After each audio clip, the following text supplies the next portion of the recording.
Los Angeles est une ville où l'on enregistre un nombre excessivement élevé d'observations d'OVNI. On est en train de visionner la vidéo. Waouh, t'as vu ça, mon vieux, c'est dingue! Certains pensent que l'observation d'OVNI la plus impressionnante de l'histoire a eu lieu ici, pendant la Seconde Guerre mondiale. Quand des centaines de soldats américains ouvrirent le feu sur de mystérieuses cibles mobiles au cours de ce que l'on a appelé la bataille de Los Angeles. C'était bien avant qu'on ait entendu parler de soucoupes volantes. Pourtant, des milliers de personnes ont témoigné avoir vu de très étranges phénomènes cette nuit-là. Les récits de témoins oculaires, Quelque chose a attiré mon attention. C'était très gros et ça fonçait droit sur nous. les documents déclassifiés et de nouvelles preuves Oui, il y a là une chose que je n'avais pas remarquée avant. permettront-ils de faire la lumière sur un événement qui terrifia la Cité des Anges? Des objets volants non identifiés ont été aperçus dans nos cieux depuis des décennies. Des milliers d'observations d'OVNI ont été répertoriées dans les dossiers officiels du gouvernement. La plupart ont une explication logique, scientifique. Pourtant, certains cas sont restés inexpliqués, classés top secret, non identifiés. Les dossiers récemment rendus publics peuvent-ils révéler la vérité sur ces apparitions d'OVNI?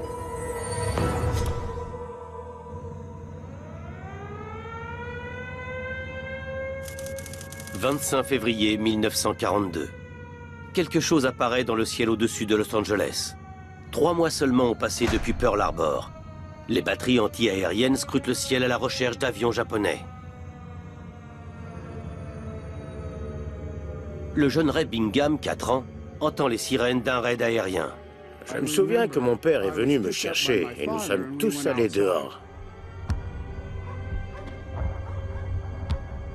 Je me souviens très bien de tous ces projecteurs. Et ils ne semblaient pas être dirigés au hasard, non. Ils cherchaient un point précis dans le ciel.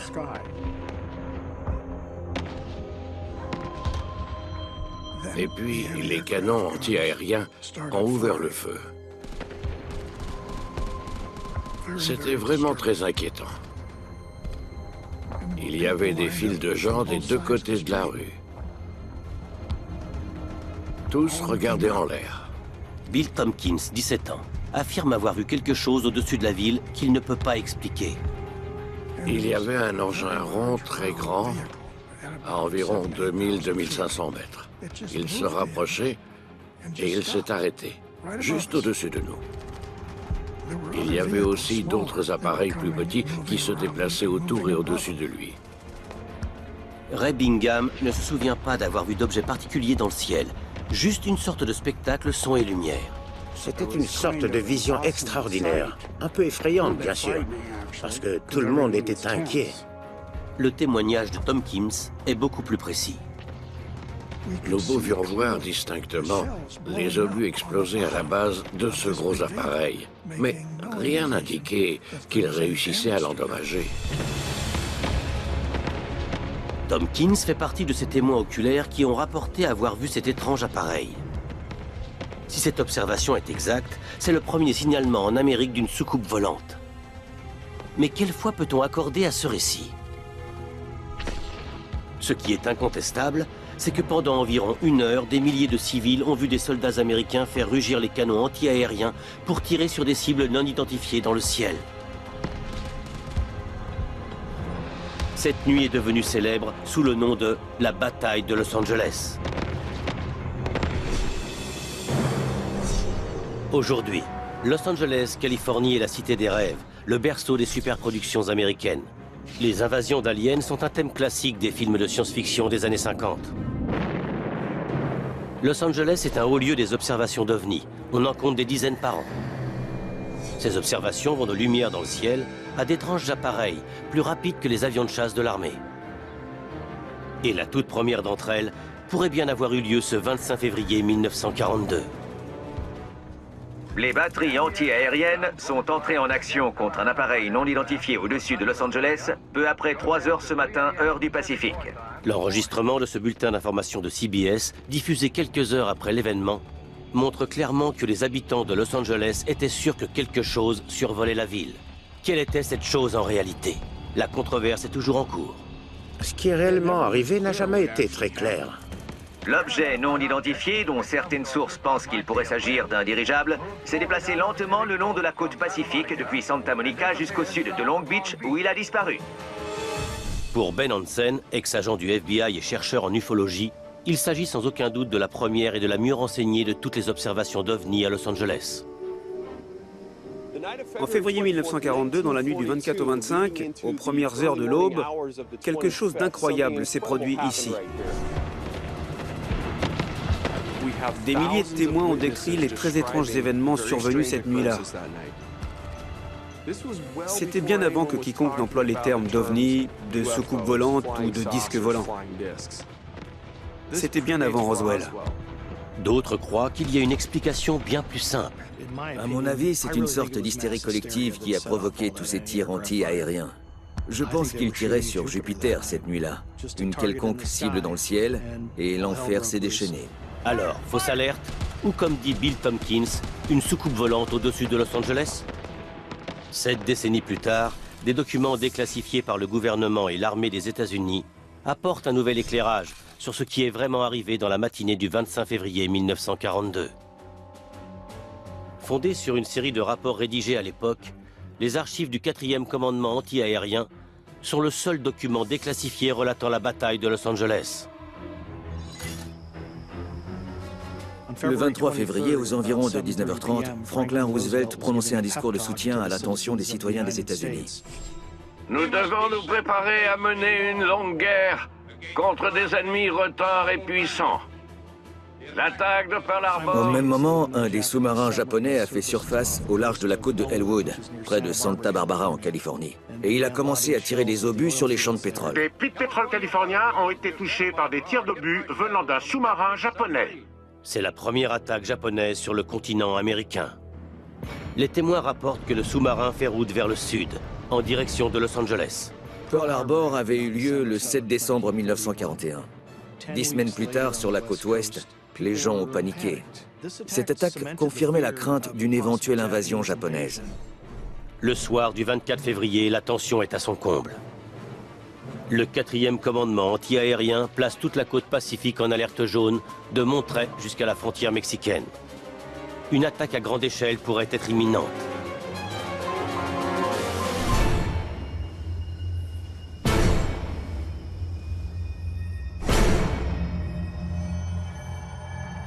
Plus de 250 canons anti-aériens sont pointés vers le ciel. Les artilleurs inexpérimentés sont nerveux. Une attaque est possible.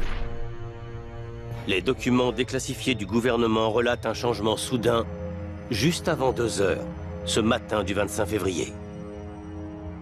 Le rapport indique qu'un radar a intercepté une cible à 190 km au large des côtes de Los Angeles. Donc l'objet arrive juste ici, de l'ouest. Il se dirige vers l'est, au-dessus de Malibu. Et ensuite, il bifurque vers le sud. Il passe au-dessus de Santa Monica et se dirige vers Los Angeles. À 2h21, alors que l'objet semble se rapprocher de la ville, un blackout est ordonné. À 2h30, on prévient les artilleurs qu'ils sont placés en alerte verte niveau 1, ce qui signifie feu à volonté. À 2h43, un officier repère quelque chose dans le ciel au sud du centre de Los Angeles. Face à la perspective d'un autre Pearl Harbor, ils ne prennent aucun risque. Une équipe de canonniers pense avoir vu des cibles à environ 5000 mètres d'altitude. Et ils ont fait feu à volonté. Ils ont tiré en l'air des obus de 76 mm, comme des fous. On a comparé le ciel de la vallée de Los Angeles à un volcan en éruption. C'était le chaos total. Les artilleurs anti-aériens tiraient sur des cibles supposées. Aucune cible n'était vérifiée. Il y avait de tout, des obus, du calibre 15, des mortiers. Les obus retombaient dans les quartiers. Un certain nombre de personnes ont été tuées. La mort de 6 personnes a été confirmée, faisant de la bataille de Los Angeles la plus meurtrière des observations d'OVNI jamais enregistrées. Le ciel tout entier était illuminé. Les gens étaient tirés de leur lit et se disaient « Mais qu'est-ce qui se passe ?» Les récits des témoins oculaires sont largement contradictoires. Certains prétendent avoir vu des escadrilles entières de bombardiers lourds. D'autres, des lumières aveuglantes. D'autres encore décrivent une sphère blanchâtre étrange, comme un gros ballon. Quand vous regardez à l'ouest, le plus loin que vous puissiez voir, c'est jusqu'à Santa Monica. L'objet est apparu derrière ces collines. Il faisait des méandres à l'intérieur des terres, aussi loin que Baldwin Hills et Clover City, où nous sommes maintenant. Arrivé à ce point, l'objet tourne, et il remonte le littoral jusqu'à Long Beach, et puis il se dirige vers l'océan.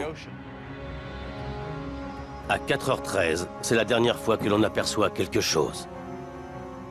Juste après, les cibles ont disparu sans laisser aucune trace. Aucune bombe n'a été larguée, aucune perte n'a été déplorée. Les décès de civils n'ont pas été causés par des éclats d'obus, mais par des accidents de la route et des crises cardiaques attribuées aux événements dramatiques de la nuit. L'armée américaine a tiré 1400 obus dans le ciel, sans qu'une seule cible ennemie ne soit touchée ou abattue, laissant civils et soldats incertains de ce qu'ils venaient de voir. S'agissait-il d'une fausse alerte? D'un raid aérien japonais qui avait échoué? Ou, comme certains le prétendent, l'observation par une multitude de témoins de ce que nous appelons aujourd'hui un ovni? Ah non, je ne crois pas que c'était un ovni. Mais j'ai rencontré des gens qui en sont persuadés, c'est vrai. Bill Tompkins fait partie de ces gens-là. Je n'ai jamais cessé de penser à cette nuit-là. Je savais que c'était quelque chose d'une extrême importance, que ce qui avait eu lieu était bien réel. Je sentais qu'une sorte d'énorme véhicule extraterrestre avait fait un passage sur le sud de la Californie.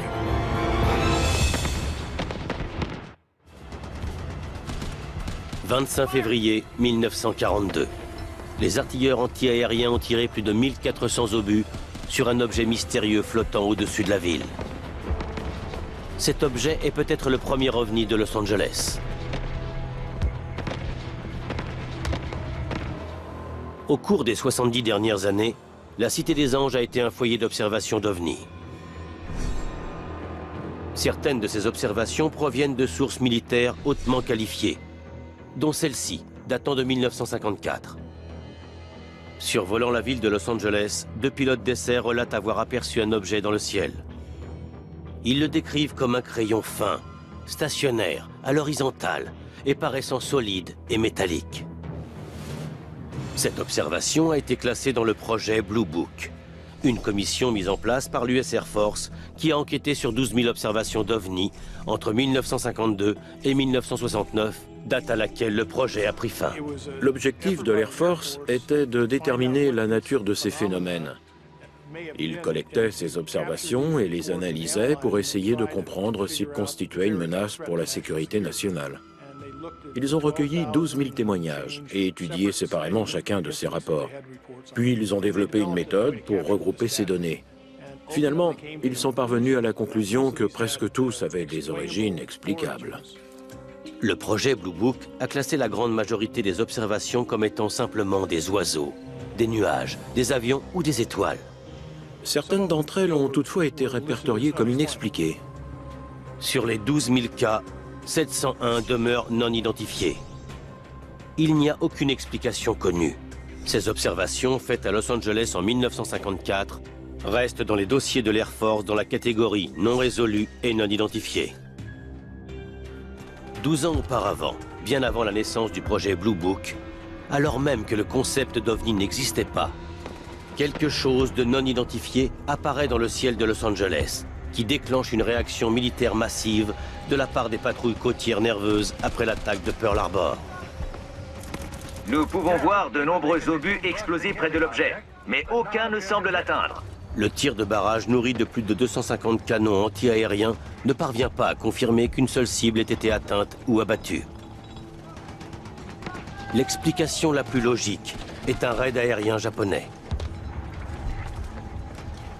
Cette note secrète déclassifiée est un élément clé pour comprendre ce qui s'est passé cette nuit-là à Los Angeles. Datée du 26 février 1942, le lendemain de l'événement, elle est envoyée au président Roosevelt par le chef de l'état-major de l'armée George Marshall. Marshall pense qu'on a tiré sur des avions non identifiés, qui ne seraient pas américains. Une quinzaine d'avions seraient impliqués. Mais ils s'étonnent qu'aucune bombe n'ait été larguée, qu'aucune perte ne soit à déplorer parmi les troupes et qu'aucun avion n'ait été abattu. Cela ne correspond pas au profil d'une attaque japonaise et démontre la confusion qui règne jusqu'au bureau du président. Les responsables de l'armée ont refusé de commenter le fait que l'objet aurait pu être un dirigeable. Aujourd'hui encore, une controverse persiste sur ce qui a survolé Los Angeles ce matin-là. Des avions japonais? Rien du tout. Ou comme certains le disent, un vaisseau extraterrestre? La bataille de Los Angeles fait la une des journaux à travers toute l'Amérique. Et la chasse aux explications commence. Tout le monde se demandait ce qui avait pu se passer. Personne ne savait rien. Personne ne semblait avoir une information très convaincante. Le secrétaire d'État à la Marine, Frank Knox, pense qu'il n'y avait rien sur Los Angeles. Il parle d'une fausse alerte due au climat de guerre et qu'il attribue à une réaction excessive de soldats américains inexpérimentés. Mais l'armée n'est pas de cet avis. Le lendemain matin, la marine a dit qu'il n'y avait pas d'avion dans le ciel. Mais l'armée a soutenu que l'alerte était réelle. Il restait donc beaucoup de choses à éclaircir. L'armée a fait exactement ce qu'on lui a demandé. Elle a reçu l'ordre de tirer sur une cible alors qu'elle était placée en état d'alerte verte. L'alerte verte avait été instaurée, elle était bien réelle. Les tirs étaient réels. Après, comment cela a été interprété? Y avait-il des avions dans le ciel? Était-ce des ballons? C'est là que les choses deviennent un peu plus troubles. Les comptes rendus de l'action consignés dans les archives du 4e commandement anti-aérien laissent clairement entendre qu'il y avait quelque chose au-dessus de Los Angeles.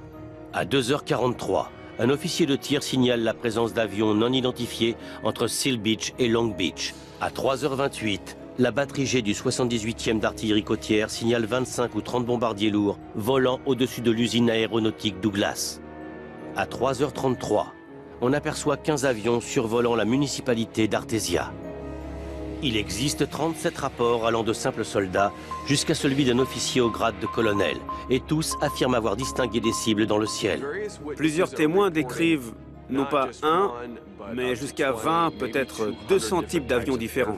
Il n'existe cependant aucune preuve que les Japonais avaient la capacité de lancer une attaque aérienne de grande envergure sur les côtes californiennes. Dans les archives du 4e commandement anti-aérien, le commandant d'escadre Milton Durham écrit « La défense tactique a été confiée à l'anti-aérien car aucun avion de chasse n'était engagé. » Les forces armées aériennes ont préféré garder leurs appareils au sol, tant qu'ils n'auraient pas de cible confirmée à attaquer. Aucun rapport n'indique qu'ils aient jamais décollé.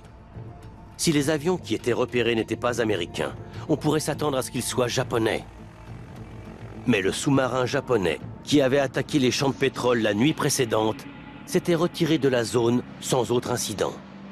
Des mois plus tard, les Japonais nièrent avoir eu une quelconque implication dans la bataille de Los Angeles. On pourrait conclure à une nervosité excessive due à la guerre, si les radars n'avaient pas bel et bien détecté quelque chose. C'est l'élément clé qui a poussé les autorités militaires à décréter l'état d'alerte verte niveau 1. Le dossier officiel confirme sans aucun doute possible que 3 radars différents ont repéré cet objet au large et l'ont suivi le long de la côte. Le rapport officiel indique une cible qui a d'abord été repérée à 1h44 à 190 km de la côte. Pendant presque 45 minutes, les opérateurs de 3 radars différents l'ont suivi jusqu'à presque 5 km de la côte. Puis, il a disparu. Ça signifie qu'il y avait quelque chose dans le ciel. Nous l'avons suivi le long de la côte. C'est cet élément clé qui a alimenté les défenseurs des ovnis depuis des décennies. Si les radars ont effectivement détecté un objet et qu'il est formellement prouvé qu'il n'y avait aucun avion américain ou ennemi dans le ciel cette nuit-là, se pourrait-il que ses partisans aient raison? Cette cible qui flottait au-dessus de Los Angeles était-elle venue d'un autre monde? Ce qui rend cette histoire tellement extraordinaire, c'est que même face à ce qui ressemble à une preuve évidente établie par les radars, il reste de solides raisons de douter. Le compte-rendu officiel indique que l'officier de Radio B dit que la cible est douteuse. C'était une interprétation erronée. Les radars en étaient à leur début en 1942. Ils étaient facilement induits en erreur par des nuées d'oiseaux ou des nuages bas. Les radars rudimentaires RCS 268, alors en service à Los Angeles, étaient loin d'être aussi sophistiqués et précis que ceux que nous connaissons aujourd'hui. Je suis convaincu que les cibles qu'ils ont vues cette nuit-là étaient des fantômes. Elles n'existaient pas. À cette époque, les informations radar étaient difficiles à interpréter. Et d'après les archives du 4e commandement anti-aérien, La cible s'est mystérieusement volatilisée à 5 km des côtes. Voilà pourquoi je pense qu'il s'agissait probablement d'une perturbation atmosphérique. Est-il possible que la crainte d'une attaque japonaise, combinée à une lecture radar suspecte, ait suffi à déclencher la panique? Outre les récits des témoins oculaires, il existe un document photographique pris durant cette bataille. Publié par le Los Angeles Times, c'est la plus célèbre photo de l'événement. La première fois que j'ai vu cette photo, je me suis dit « Ok, voilà peut-être enfin la preuve tangible qu'un ovni a été pris dans le faisceau des projecteurs. » Ben est sur le point de mettre au jour un mystère qui jusqu'à présent n'a jamais été rendu public. Waouh! 25 février 1942. Tandis que la ville paniquée regarde le ciel illuminé par les projecteurs, un radar de l'armée saisit quelque chose d'étrange au-dessus de leur tête et qui apparemment résiste au tir. Il pourrait s'agir du premier ovni observé par un radar, mais ce ne sera pas le dernier. Los Angeles est une ville qui continue à enregistrer un grand nombre d'observations étranges d'ovnis. Le projet Blue Book, mis en place par l'US Air Force, a enquêté sur une observation qui a eu lieu au sud de El Toro, en Californie. Pendant plus de 8 heures, l'OVNI a été observé par la population locale et suivi par les radars. 70 pages et plus de 30 photos sont consacrées dans le dossier à cette anomalie rapportée par l'installation radar. Des hélicoptères et des avions furent envoyés pour l'intercepter, mais ils ne purent trouver l'objet non identifié. Les enquêteurs ont conclu que les écho-radars ont été causés par un quelconque phénomène local. Les observations visuelles furent attribuées à une imagination hyperactive. Le même phénomène s'était-il produit en 1942? L'événement de Los Angeles dispose d'un élément clé que l'observation d'El Toro n'a pas eu. Une photo parue dans le Los Angeles Times qui a capturé le moment spectaculaire où les lumières semblent converger sur quelque chose dans le ciel. Le chercheur en ufologie Ben Hansen se trouve près de l'endroit où il pense que la photo a été prise. Nous ne savons pas grand-chose de l'endroit où a été prise cette photo. C'est la seule preuve en image de cette nuit-là. Mais la plupart des gens pensent que ça s'est passé quelque part près de Baldwin Hills, derrière moi. Vous voyez, ça correspond assez bien. Le relief des collines, la perspective, et ça correspond au dire des témoins qui ont vu l'objet s'avancer dans les terres avant de repartir vers la côte. Mais y a-t-il quelque chose sous les projecteurs? Nous n'avons qu'un seul moyen de savoir s'il y a vraiment un objet sur cette photo. Je dois mettre la main sur le négatif original. Le seul qui puisse nous aider est l'archiviste du Los Angeles Times à UCLA, Simon Elliott. Bien, voici la boîte 3178 de la collection du LA Times. Et les négatifs que vous cherchez devraient se trouver ici. Plus de 4 millions de photos historiques du Los Angeles Times sont sous la responsabilité d'Elliott. Et celui-ci, c'est le négatif original. C'est complètement sous-exposé. Regardez ça. Je m'attendais pas du tout à ce que ce soit si pâle. Les faisceaux des projecteurs sont là, mais le relief a complètement disparu. Oui, on ne voit vraiment pas grand-chose. Ça, c'est la photo telle qu'elle est parue dans le Los Angeles Times. L'image originale a été lourdement retouchée. À cette époque d'avant Photoshop, pour faire une retouche, il fallait copier les négatifs, agrandir les détails et parfois même peindre directement sur le celluloïd. Était-ce uniquement pour améliorer l'impression de la photo? Est-ce que la retouche visait à insérer l'image de quelque chose qui n'était pas vraiment là? Le négatif original contient-il des détails qui ont été masqués dans la version publiée? C'est alors, avant même de commencer une analyse approfondie, que l'archiviste Simon Elliott a décelé quelque chose qu'il n'avait jamais remarqué. En fait, il y a une chose que je n'avais jamais remarquée. Vous voyez, il y a ces encoches sur le bord du négatif. Et celui-ci a des encoches totalement différentes. Regardez. Donc c'est évident qu'il provient d'un autre stock de pellicules. Parmi les 4 millions de photos de la collection du Los Angeles Times, c'est le premier négatif que l'archiviste voit qui a été pris sur une pellicule différente. C'est plutôt curieux, je n'avais jamais vu ça sur les autres négatifs de la collection. Les photographes du Times travaillent tous avec la même pellicule du même fabricant. Celui-ci est tellement différent, on pourrait supposer que ce négatif n'a pas été pris par un photographe du Times. Mais dans ce cas, il viendrait d'où? Ça, c'est un mystère que vous allez essayer d'élucider. La fameuse photo n'a peut-être pas été prise par un photographe du Times. Et la provenance du négatif original est remise en question. S'il ne provient pas du Times, d'où vient-il? Ben envoie les scans haute résolution des négatifs à un expert judiciaire en imagerie. C'est un ex-photographe du Los Angeles Times, George Race. Je pense que la première chose à faire, c'est de déterminer si oui ou non les deux images sont le fait d'une seule exposition ou si ce sont deux expositions distinctes. George prend les deux négatifs et les superpose, pour être sûr qu'il s'agit bien de la même image. C'est rassurant de voir qu'elles correspondent. Oui, elles correspondent, effectivement. La comparaison de l'expert suggère que la photo retouchée est améliorée, mais pas truquée. Il subsiste pourtant des questions importantes. La grande question que se posent la plupart des gens qui étudient cette photo est: y a-t-il un objet au point de convergence des projecteurs? C'est quoi votre avis? Eh bien, si on zoome sur l'image, et si l'on ajuste la luminosité et le contraste, on voit clairement qu'il y a plus de densité sur cette zone de l'image, ce qui indique qu'il pourrait y avoir quelque chose. Mais nous ne pouvons en déterminer ni la taille ni la forme.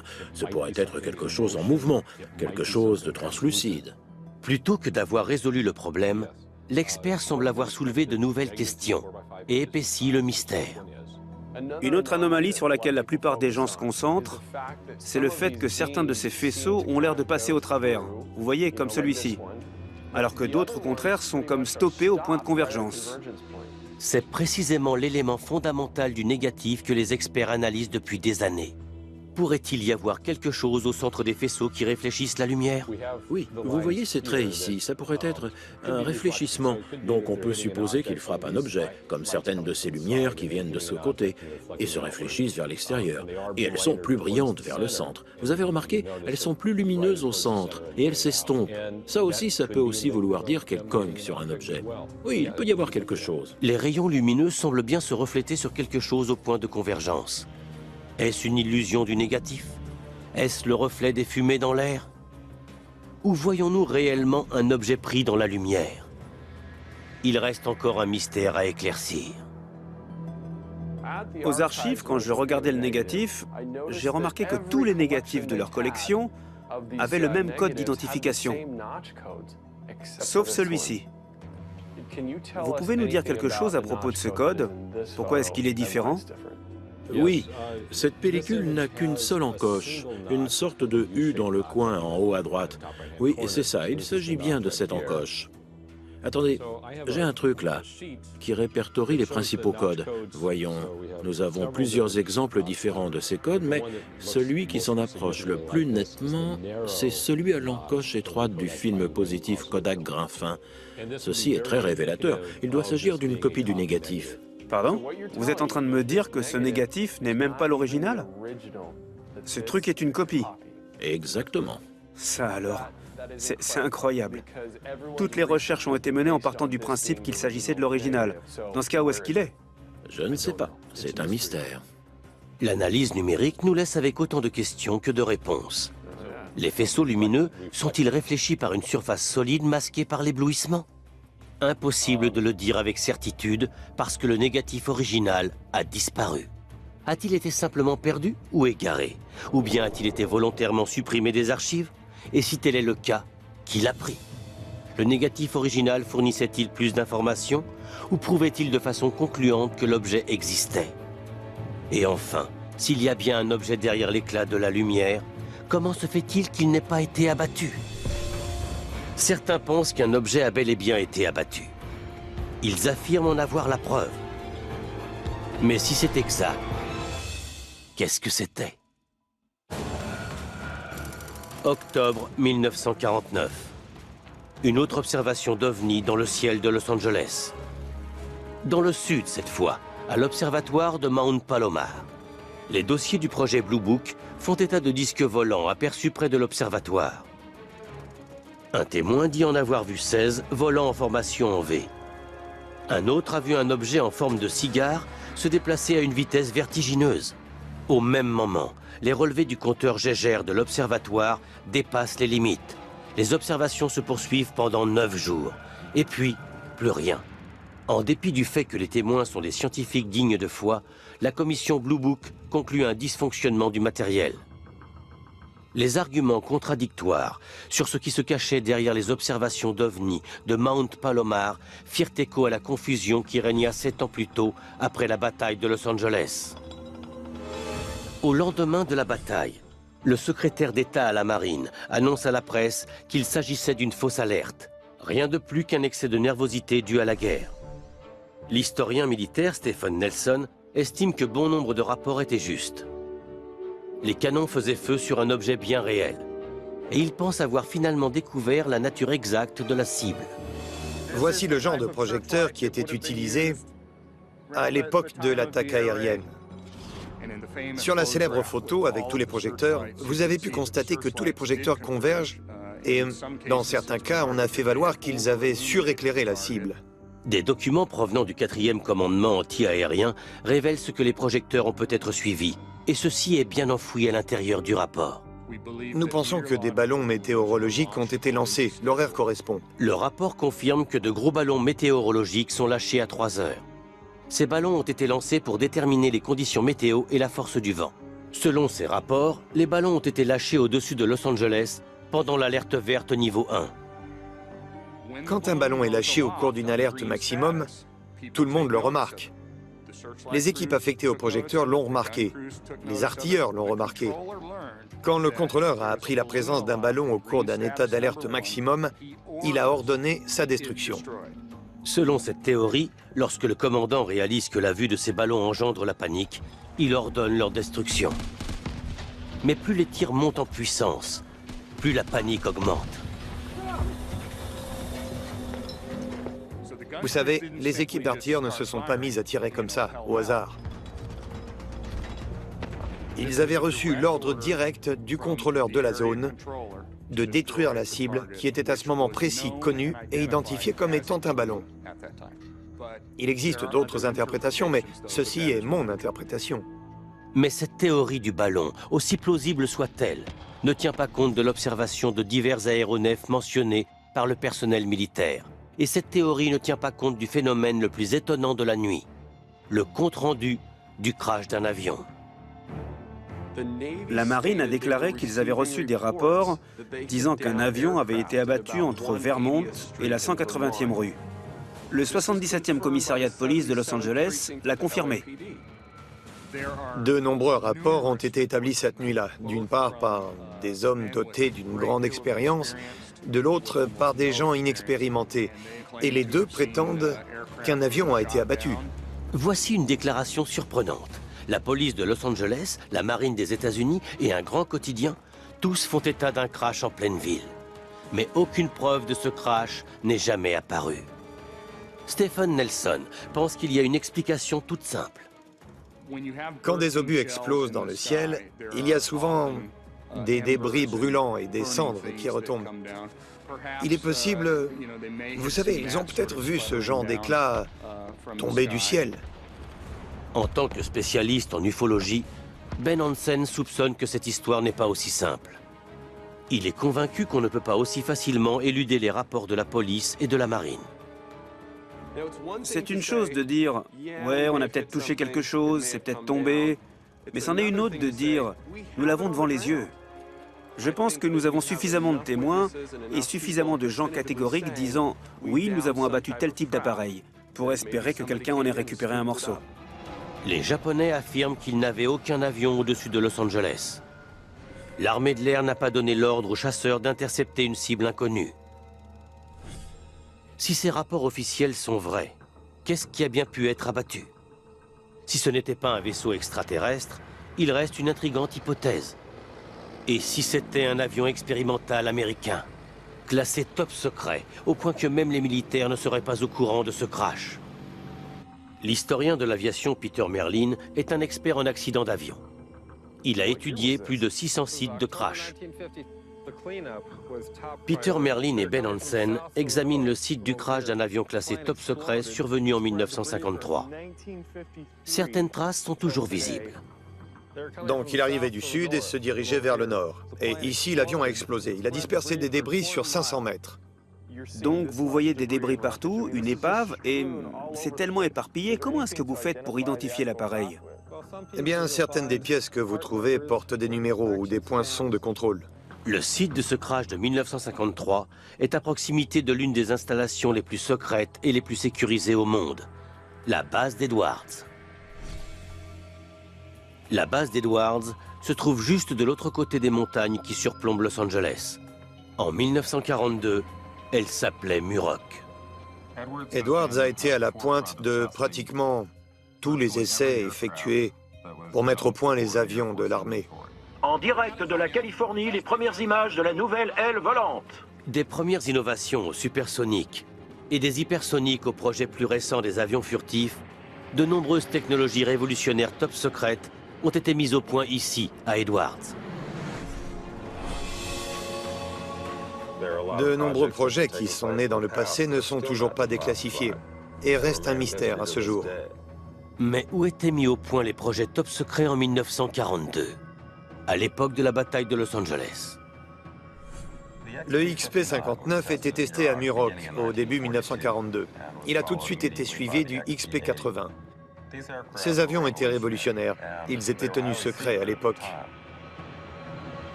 Même à Edwards, la frontière entre les avions expérimentaux top secrets et les ovnis est floue. Certains de ces engins volants à Edwards sont si étranges qu'ils pourraient facilement susciter des signalements d'ovnis. Cela explique-t-il l'étrange objet mitraillé par les canons antiaériens en 1942? Un avion expérimental top secret effacé des premiers rapports de l'attaque? Ou encore, un avion qui s'est écrasé et a dû être dissimulé pour protéger son secret capital des Japonais et des nazis? C'est une théorie intéressante, mais Merlin la trouve peu probable. Je crois qu'il n'y a pas la moindre chance qu'ils aient fait voler leurs premiers avions sur la région de Los Angeles. C'était un projet tellement secret qu'ils limitaient leurs activités aux régions désertiques, où la population était clairsemée. Aujourd'hui, Edwards reste un haut lieu d'observation d'ovnis, de l'avis même d'anciens combattants chevronnés. J'ai appelé le bureau et j'ai dit « Edwards, vous n'allez jamais croire ce que je vais vous dire. » 26 février 1942, à l'aube. Après une nuit de tirs anti-aériens, les citoyens de Los Angeles se demandent quel genre d'engin a survolé leur ville. Pourrait-il y avoir un lien avec Muroc, le site d'essai top secret à proximité qu'on appelle aujourd'hui la base d'Edwards? Depuis 1942, Edwards est resté un haut lieu pour les ovnis. Il y a beaucoup d'histoires d'ovnis autour d'Edwards.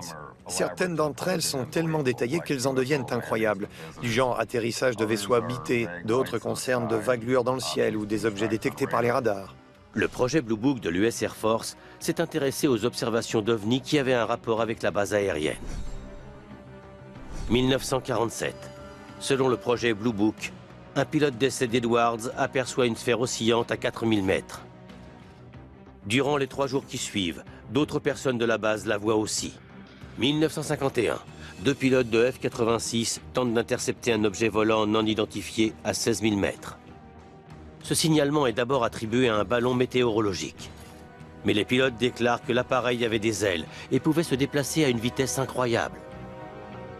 Après enquête, le projet Blue Book livre sa conclusion. En contradiction avec tous les témoignages, c'était un ballon météorologique. Les observations étranges à la base aérienne d'Edwards continuent de nos jours. En 1996, le rapport d'un autre témoin participe au domaine de l'inexpliqué. J'étais seul cette nuit-là. Mike Larson est un officier de sécurité de l'armée de l'air sur la base d'Edwards. Et je venais de contrôler quelqu'un sur le boulevard Mercury pour excès de vitesse. Très bien, monsieur. Vous pouvez y aller. Soyez prudent, d'accord? Je lui ai donné un avertissement et je suis retourné à ma voiture. Il est parti. C'est là que quelque chose a attiré mon regard. C'était une lumière au loin. Et ce qui arrivait pratiquement sur moi avait une forme triangulaire. C'était grand, avec une lumière centrale. C'était stable, pas trop brillant. Et puis, il y avait une lumière verdâtre aux angles, sur les côtés. Pas de clignotant, pas de feu d'aviation. Toutes les lumières étaient fixes. Et ça se déplaçait très lentement, silencieusement. On n'entendait aucun bruit de moteur. Rien qui permette de faire un parallèle avec un avion ordinaire. Qu'est-ce que c'est que ça? Et donc ensuite, j'ai appelé le bureau et j'ai dit « Edward, vous n'allez jamais croire ce que je vais vous dire. Je crois que je suis en train de regarder un objet volant non identifié. Je leur ai demandé de voir avec la tour s'il y avait des vols prévus ce soir. La tour a répondu par la négative et ajouté qu'ils ne voyaient rien. Alors je leur ai dit « Dites-leur de regarder vers le sud-est. » Et quelques secondes plus tard, ils ont commencé à recevoir des messages du voisinage de la base disant qu'eux aussi voyaient quelque chose. C'était arrivé de là-bas et ça s'est déplacé lentement, pratiquement jusqu'à la limite sud de la base. Et puis, c'est parti en direction de Boron. J'ai 10 000 heures de vol. Depuis 20 ans, je connais bien les avions, vous savez. Et à ce jour, je ne peux pas vous dire ce que c'était. L'officier Mike Larson a-t-il vu cette nuit-là un avion expérimental tellement secret que la base ne pouvait même pas en parler à ses propres pilotes? Ou bien était-ce quelque chose d'encore plus étrange? Je sais ce que j'ai vu, mais je ne sais pas du tout ce que c'était. Ce que Larson a vu reste un mystère et grossit la liste des ovnis légendaires d'Edwards. La question reste également posée, de savoir si quelque chose était au-dessus de Los Angeles en 1942. Le dossier officiel de l'armée indique que quelque chose s'est écrasé près du centre de Los Angeles.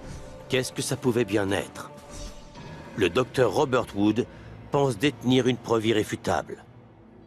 Il est ingénieur en aéronautique et a passé 40 ans au sein de la société de construction aéronautique Douglas.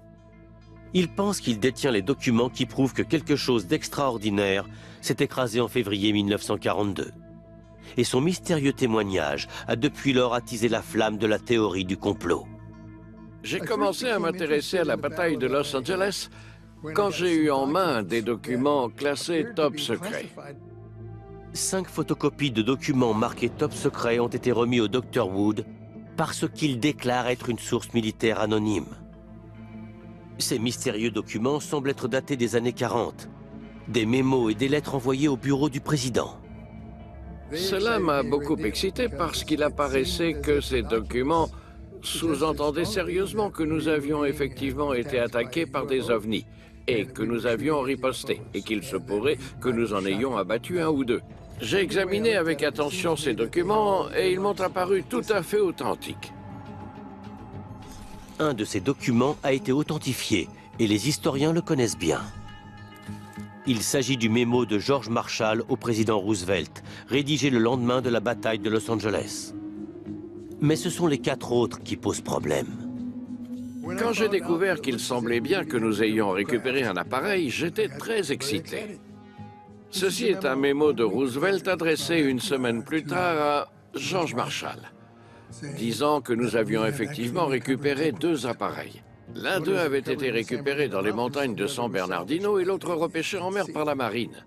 Ces quartiers généraux avaient acquis la certitude que ces mystérieux avions n'étaient pas d'origine terrestre. Et selon des sources des services secrets, ils sont en toute probabilité d'origine interplanétaire. Ce sont les mots exacts utilisés dans ce document, rédigé une semaine plus tard en mars 1942. Les documents du Dr Wood paraissent incroyables. Cependant, il n'existe aucune autre confirmation ou appui à ces déclarations, pas plus que d'autres copies de ces mystérieux documents que Wood affirme avoir reçus anonymement. Même le chercheur en ufologie Ben Hansen met en doute l'authenticité des documents du Dr Wood. Le point essentiel quand on veut faire une expertise légale de documents, c'est de posséder des originaux.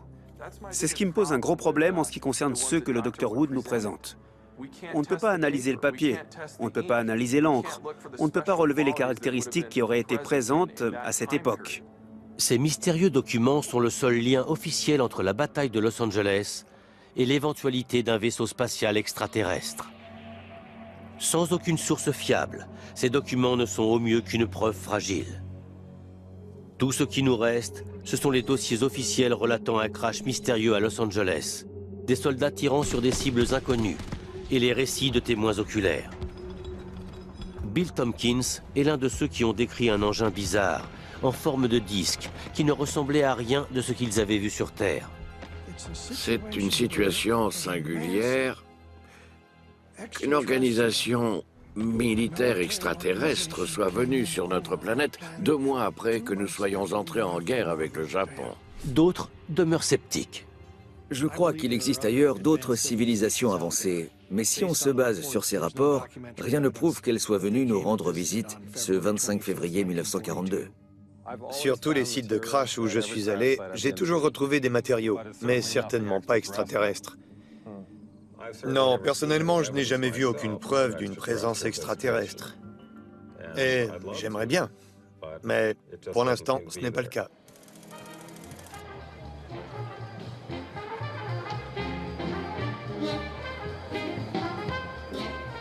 Stephen Nelson préfère une approche différente pour commémorer l'événement. Chaque année, en février, sur l'ancien site des canons aériens, on rend hommage à la bataille de Los Angeles, avec des reconstitutions de la musique des années 40 et des anciens combattants de la Seconde Guerre mondiale. Je ne veux pas détruire les théories des gens ou leurs idées. Je pense simplement qu'on a très peu mis l'accent sur les hommes qui ont servi cette nuit-là et sur les circonstances qui y ont conduit. Plutôt que de la considérer comme une gêne, nous devrions en tirer une leçon. Et les hommes qui ont servi cette nuit-là ont ensuite accompli de grandes choses pendant cette guerre. Je crois que cette façon de voir l'histoire du raid aérien est plus importante que de spéculer sur un ovni ou quoi que ce soit de cette nature. Ben Hansen constate que malgré les enquêtes faites depuis des décennies, l'événement reste un mystère. Des centaines, si ce n'est des milliers de témoins, ont vu un genre d'objet étrange dans le ciel de Los Angeles. Quant à ce que c'était, nous ne le saurons peut-être jamais. D'un certain côté, on voudrait déterminer avec certitude ce qui s'est passé cette nuit-là. Mais je pense qu'avec le temps qui passe et la disparition des témoins oculaires, cela restera à jamais une porte ouverte sur la spéculation. Les dossiers officiels montrent clairement la confusion cette nuit-là. Les rapports du gouvernement mentionnent des avions ainsi que des ballons dans le ciel. Mais il n'y a aucune preuve formelle, ni pour les uns, ni pour les autres. Les témoins oculaires décrivent des observations bizarres, sans preuve pour les étayer. Même la célèbre photo se révèle peu concluante, puisque l'original a disparu. Et les documents présumés secrets du Dr Wood font directement référence à un vaisseau interplanétaire, mais leur authenticité est sérieusement mise en doute. Les événements du 25 février 1942 demeurent un mystère, laissant l'étude du cas de la bataille de Los Angeles non identifiée.